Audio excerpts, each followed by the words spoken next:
Hello, hello, hello, everyone. It's Angel Aviles with another episode of 30 Inspiring Women, sponsored by Living Firme. Our guests today are devoted moms, talented artists, designers, businesswomen, and of course, homegirls. Today we're speaking with Ms. Amber Tilden of Tilden Art and Ms. Dorys Dee of DX Collective. If you followed me for any time at all, you know I have often gone on about both of these ladies. I've been a long-time admirer of both of their work, but today I'm going to find out what makes them tick and how they became friends. Ladies, welcome. Hi. So I just wanted to get a little bit of background on where you grew up. Sure, I'll go first. This is Amber. Well, I actually moved around a lot, but I've always been around Southern California. I lived a lot in Simi Valley for most of my school years. And then when I was about 19, 20, I got married and moved out to San Gabriel Valley, and I've been living out here ever since.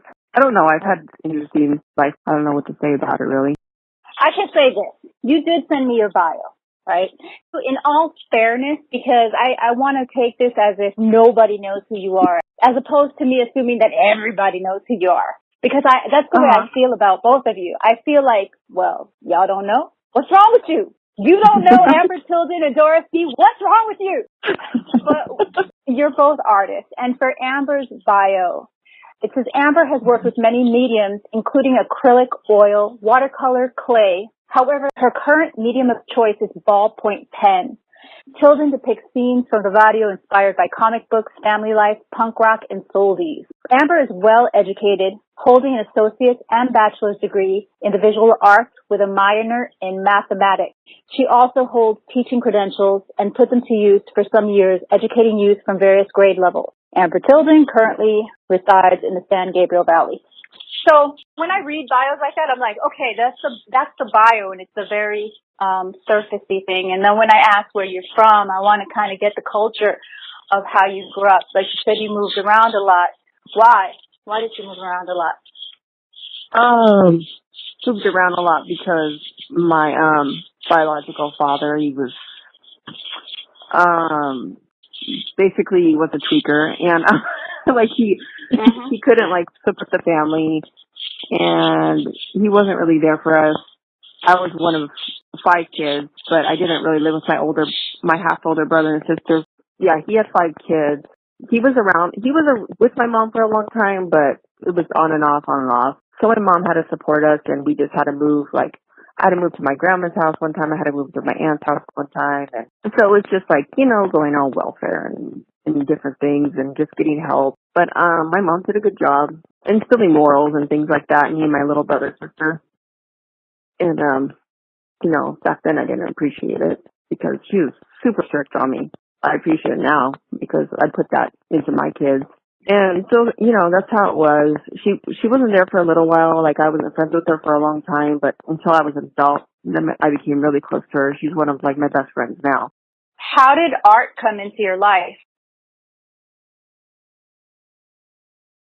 Well, my grandma was an artist, and my mom used to draw a lot, and she used to write a lot of poetry. But she never considered herself an artist. So my mom kind of encouraged me to do art and stuff. And when I was in elementary school, I would enter art contests and things, and I would win little awards. And I was like, oh, I'm pretty, I just enjoyed art. I think it was like to zone out, like a stress reliever. When I was like in high school and things like that, when I had friends that were doing bad stuff, I would never do that bad stuff with them, like getting high or doing other stuff. I would always be the straight edge. I think if I didn't have art, I would go the other way. Like that was my comfort zone, doing the art, and still is. If I'm stressed, art makes me feel better. So yeah, I don't drink and I don't party and I don't do things like that. So I have art and my kids basically. So that's my number one thing is being an artist and being a mother. I love it because I've interviewed incredible women, and honestly, I consider you both incredible women. But what I found as a running theme is that we don't really recognize our stories. And when we don't recognize our stories, we don't recognize how incredible the journey has been for us, and therefore how incredible and how useful and what an amazing tool we can be. Yes. And yes. what I heard in your story that just struck me was that in the middle of all of this instability, your mom is on welfare, she's struggling, she obviously didn't make the greatest choice in who she fell in love with, but she had these kids, and somehow she instilled in you the dream, the most impractical dream when you really think about it, because art is not considered a stable job. But oh yeah, she wanted you to pursue your passion. She wanted me to use my talents, but she also wanted me to have a good backup plan. So that's why I also became a teacher. I taught art for several years, and I did really well in math. So I had enough units and credits to become a math teacher too. So I was both.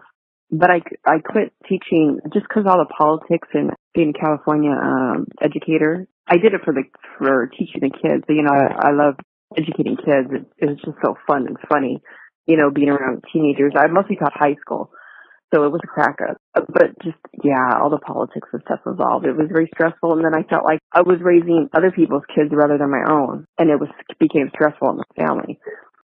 So I got out of that about, I want to say 7 years ago. Is that I was working with a nonprofit in an art studio for a few years, but they ran out of money, so I just started working from home, and I've been working from home ever since.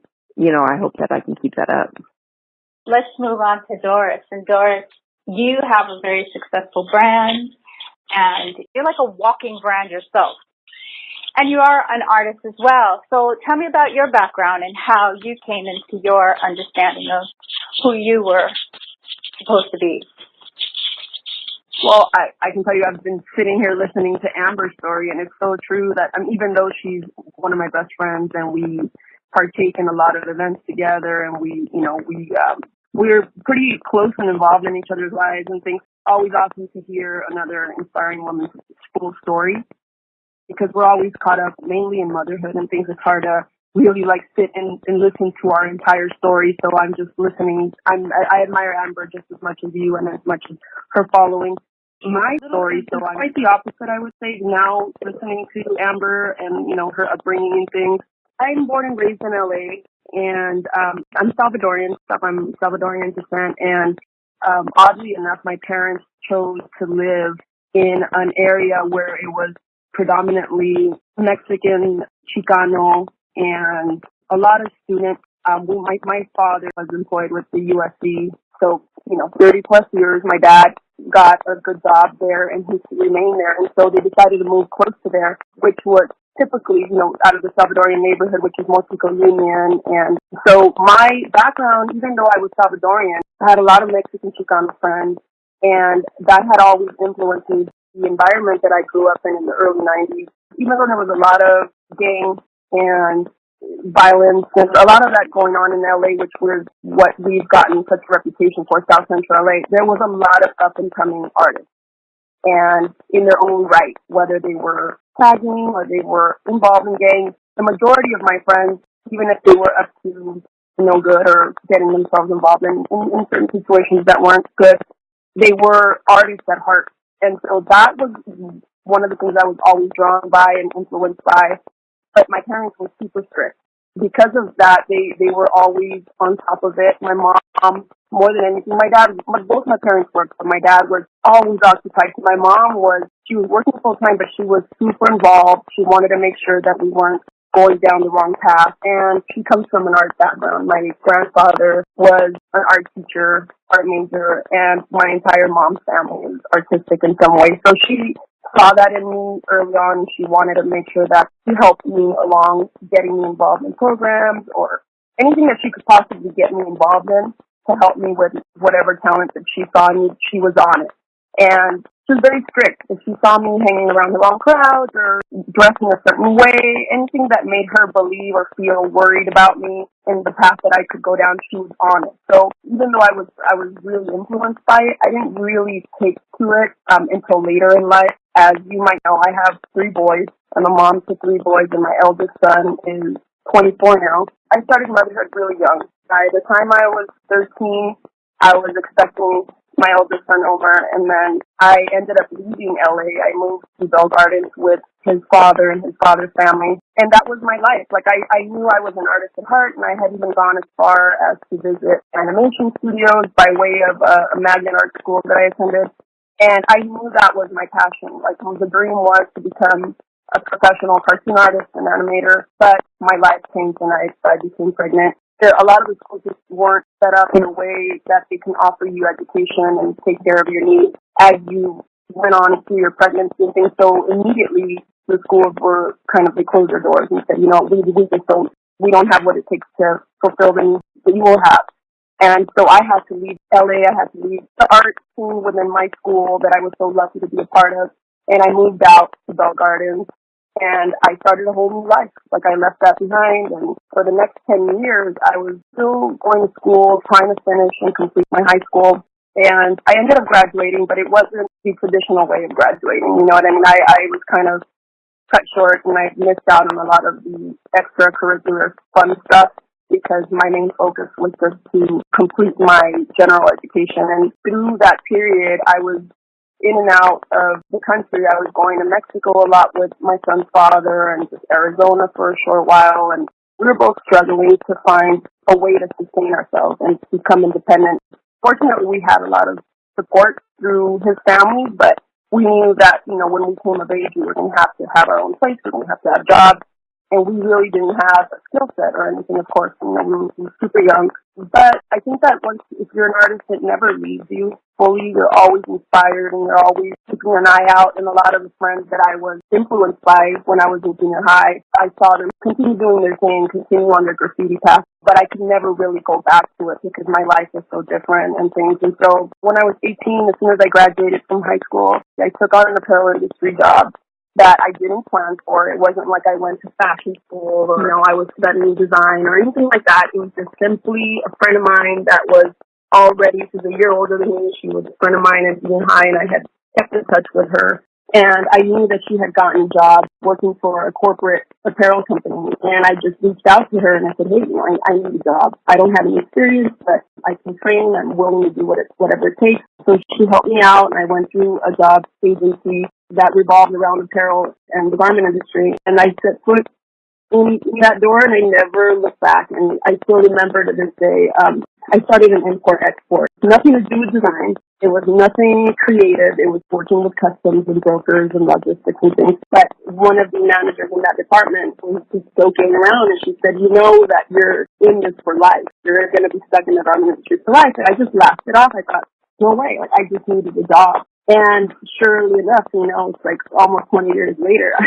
Now it's more a part of me than it ever was because it turned in a direction that I never anticipated, which is to go into design. It's just one of those things that you never know what the journey will be and what's in the cards for you. But I feel like all of it had to do with the journey that I'm on now.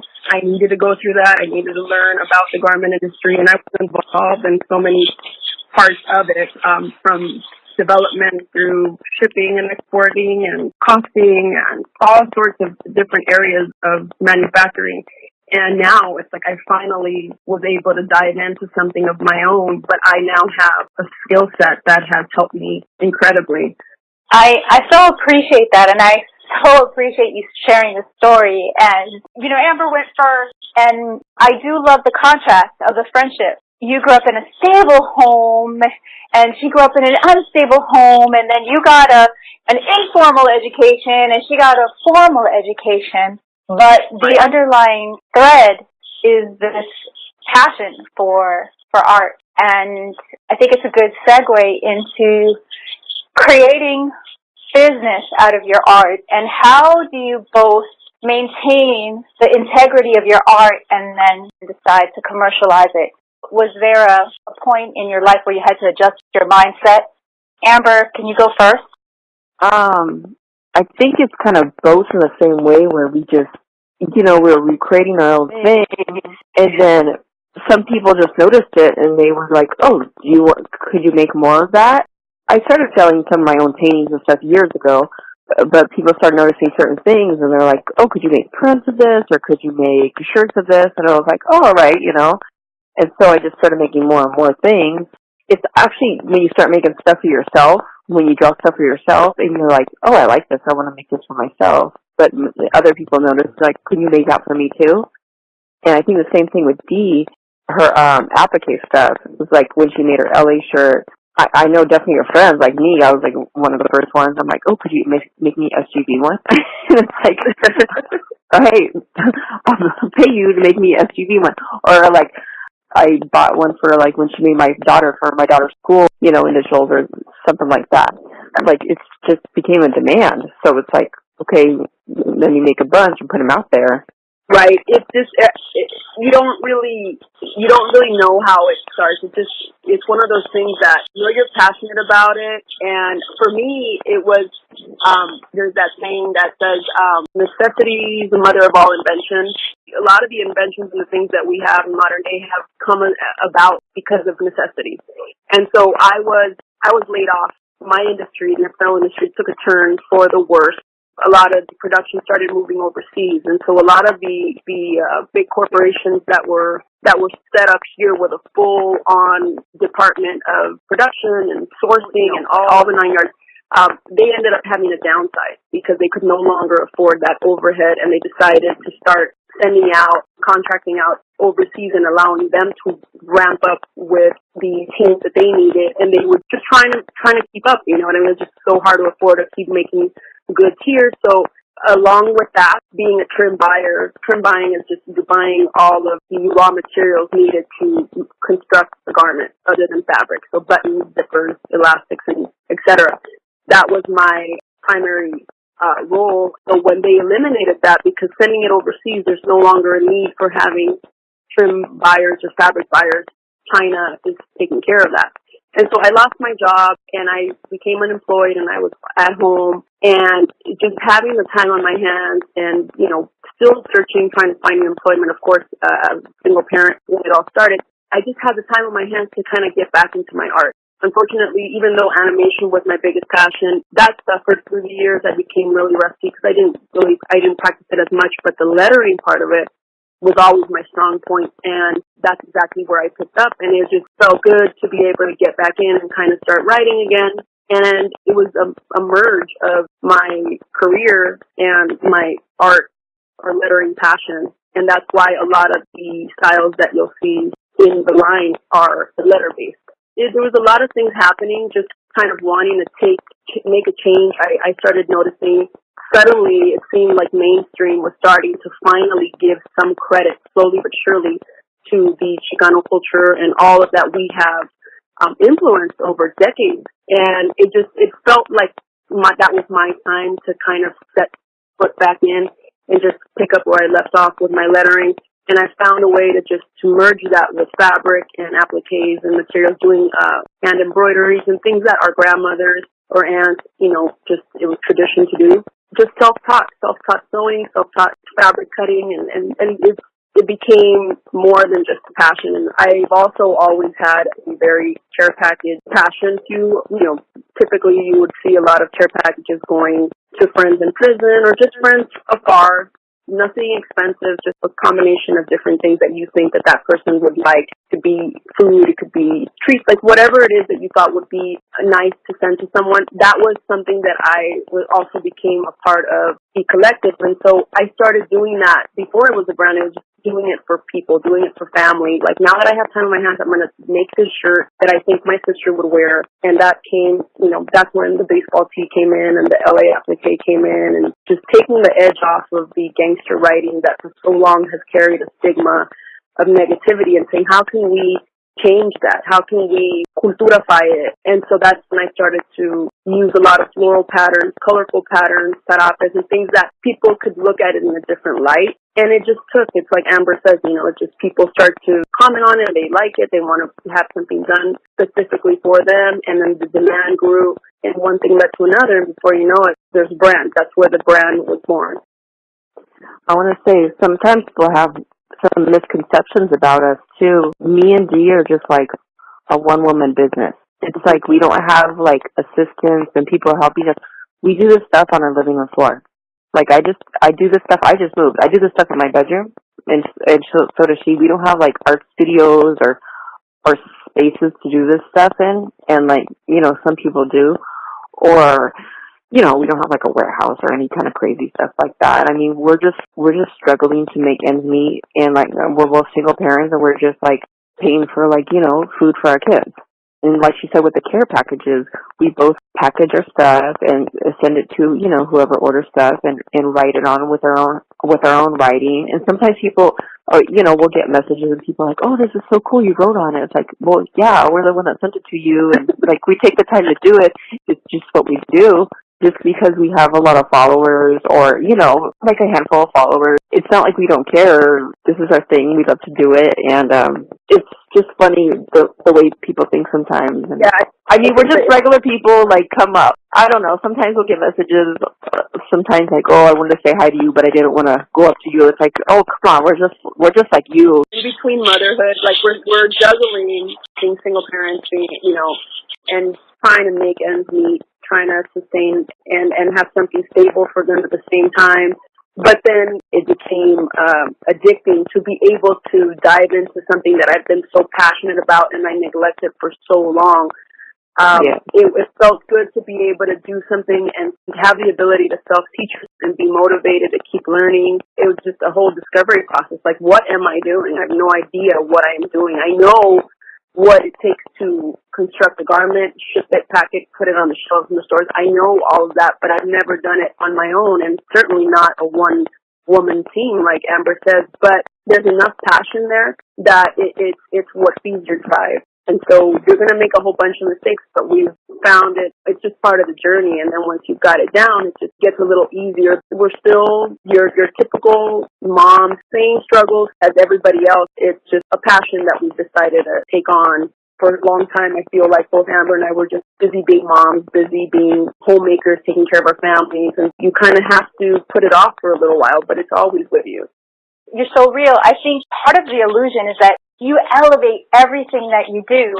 When I look at, like, your Instagram accounts or what you post on Facebook or your Etsy shop or your website, I say, oh my gosh, there's no way somebody could have this much talent. Like, it's just unfair. But you do have that much talent, and that you elevate every single thing that you do. So even your photographs are extraordinary, and the artwork and the packaging is extraordinary. I myself have gotten things from both of you, and I'm just always so thrilled. And to be honest, like, I won't wear my DX Collective shirt like I would wear just like a regular shirt. You know what I'm saying? And I don't wash it like I'm going to wash a regular shirt. And same thing with my camber, my camber. That should be a new thing. My camber, my candle, the candle that I got from Amber. I have a slew of candles. I love candles. I take baths with candles. But it took me forever to light that candle. I have a homegirl's candle. And I was like, she made these candles for people to enjoy. You know, just use it.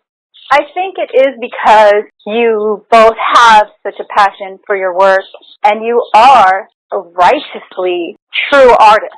I think in this world, we have a lot of instant things. We have the Instagram life. We have the Facebook life. We have the internet illusion. So when you said that people have these misconceptions of us, it is funny, but it's true.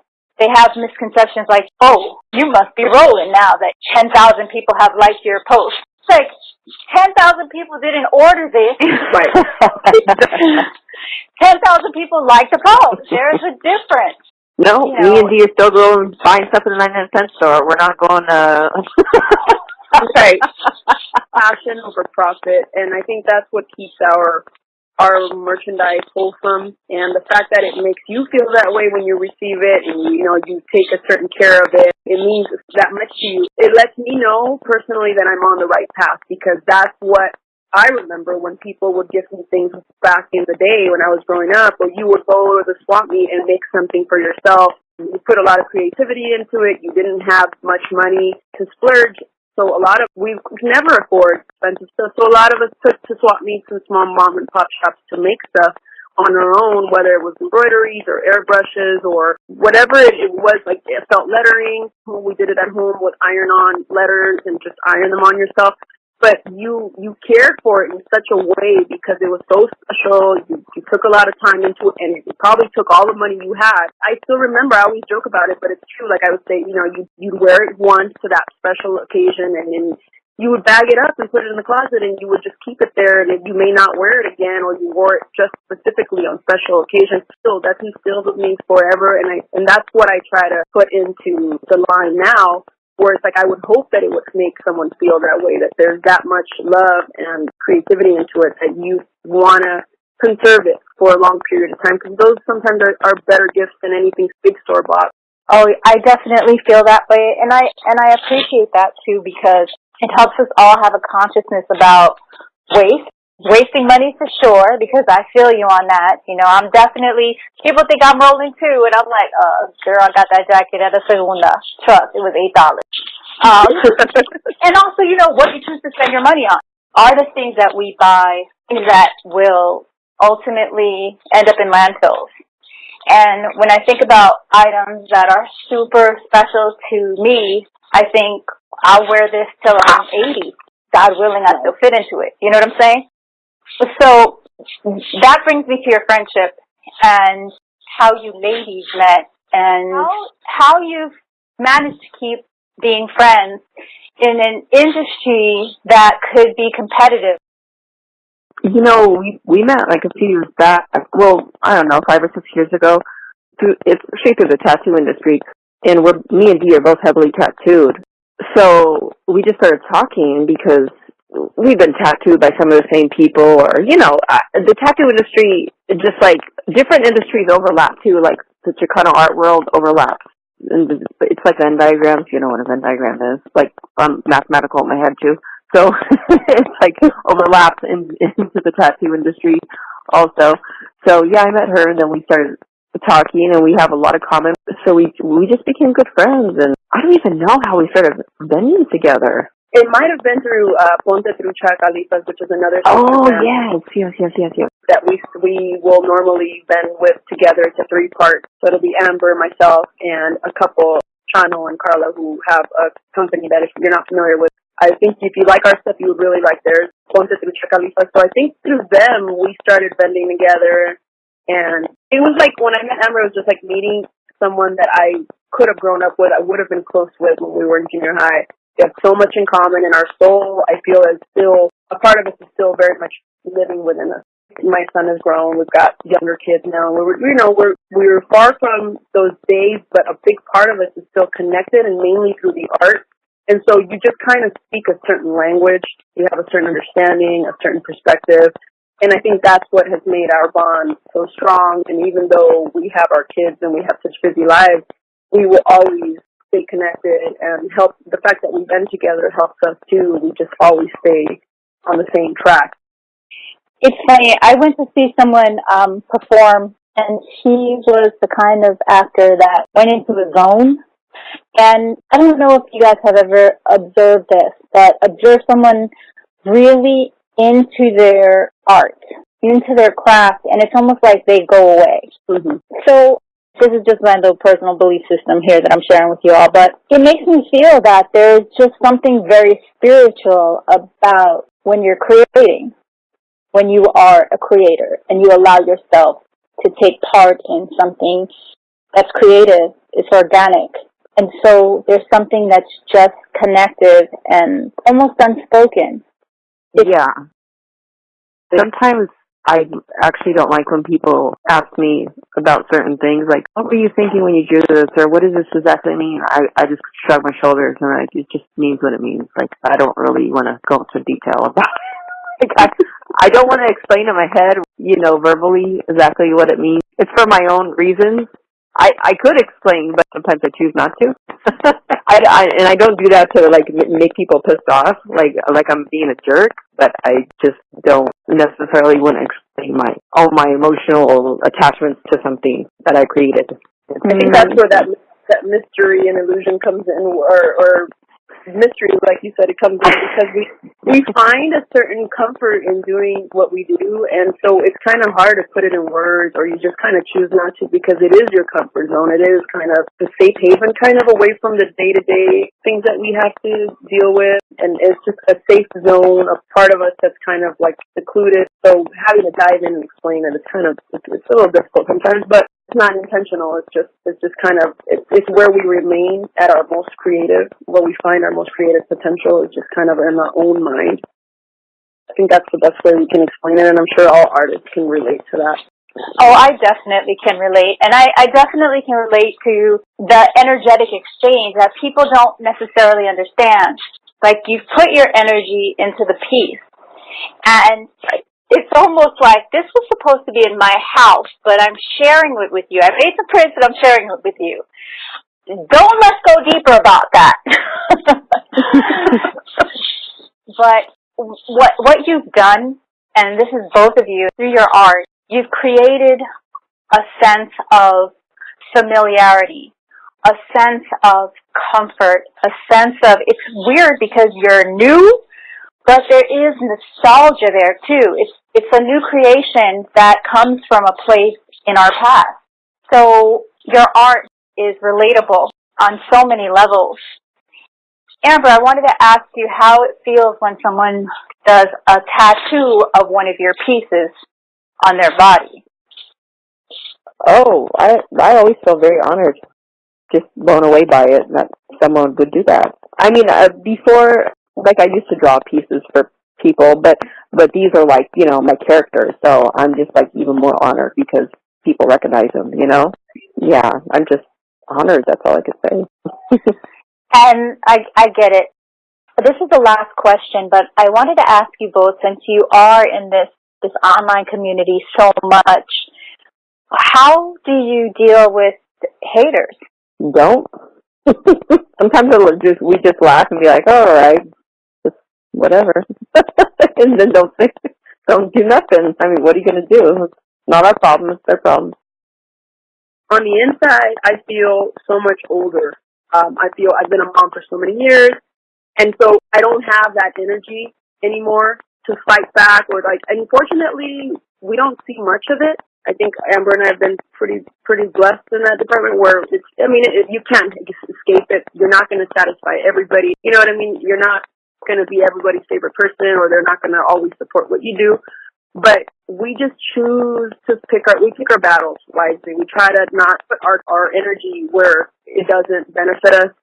And a lot of times that's what it does. People have a lot of time on their hands to make certain statements or really like look into your stuff and find ways to critique it or, you know, just give you their political opinion on something or why this is wrong. I think it's just human nature. Unless it's really offensive or something that is just way out of line, because we're people too, we're not made of stone, we will address it like anybody else would. But for the most part, we just, you know, if you weigh out the people that are supportive of you and those that have something negative to say, it just doesn't even matter. It just falls off, you know. And we just try to give each other the best advice we can as grown folks. Internet stuff, it sometimes can be a double-edged sword. You know, it's not always, you know, glitter and fun and all of that good stuff. There's a lot that comes with being kind of in more of a public platform like that. I think the only like hate that we have received is because of any misconceptions or people assume something and it's not true, and that's just like them being uneducated on their part, and it's really not our problem. It's nothing for us to stress about. But like you said, we have been blessed for that reason. Like, we haven't got that much hate. Everything's good. I mean, we have a good support system, and we support others. It's been a pleasure for me to learn a little bit more about both of you. I know that I've been honored to have you at our event, and I look forward to continuing to support you in your endeavors, and thank you so much for being an inspiration to young artists out there and for sharing your story for people that will relate to it. Thank you. Thank you for inviting us to be interviewed. Thank you, Angela. We really appreciate it. we know you've got a super long list of inspiring women, and we're just really grateful and humbled to be a part of it.